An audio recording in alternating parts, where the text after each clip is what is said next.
உங்கள் favourite TV ஷோக்களை இனி miss பண்ண தேவையில்லை. ZEE5 இல் முற்றிலும் இலவசமாக காணுங்கள், இங்கேயும் எப்பொழுதும். நீ ரொம்ப நேரம் டேபிள் கிட்ட தான் நின்னுட்டு இருந்த. அப்பவே நினைச்சேன் நீ தான் திருடி இருப்பேன்னு. முதல்ல என் நகையை கொடுன்றல. மாயா, இது இந்த ஹோட்டலோட ரெபுடேஷன் சம்பந்தப்பட்ட விஷயம். எடுத்திருந்தா கொடுத்துரு. சார், நான் ஏன் சார் எடுக்க போறேன்? நிஜமா எனக்கு எதுவும் தெரியாது. இதுக்கு மேல ஒழுங்கா கேட்டு பிரயோஜனம் இல்ல. இவளை யாராவது செக் பண்ணுங்க. செக் பண்ணுங்கன்னு சொல்றல.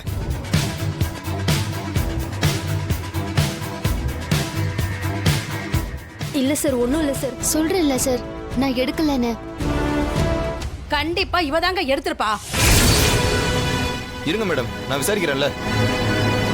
உன் திங்ஸ் எல்லாம் இருக்கிற இடத்துல செக் பண்ணா தெரிஞ்சு போயிடும். வா வாங்க.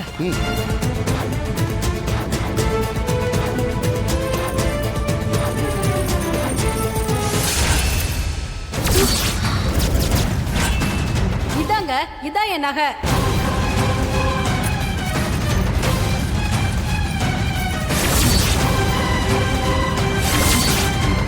இப்ப இதுக்கு என்ன பதில் சொல்ல போற? சார், சத்தியமா எப்படி இது இங்க வந்துச்சுன்னு எனக்கு தெரியாது. ஏய், நகையை எடுத்துட்டு நடிக்கிறியா? இப்பவே போலீஸ வர சொல்றேன் பாரு. சார் கொஞ்சம் ரிலாக்ஸ் இருங்க. போலீஸ்லாம் வேண்டாம் சார். போலீஸ்ட்ட போனா எங்களுக்கு கெட்ட பேர் வந்துடும் சார். அப்போ எங்க நகையை எடுத்தவள விட சொல்றியா? இவள நானே வேலையை விட்டு அனுப்புறேன் சார். மாயா, இனிமே உனக்கு இங்க வேலை இல்ல, வெளியே போ. ZEE5 ஆப்பை டவுன்லோட் செய்து அனைத்து எபிசோடுகளையும் இலவசமாக பாருங்க.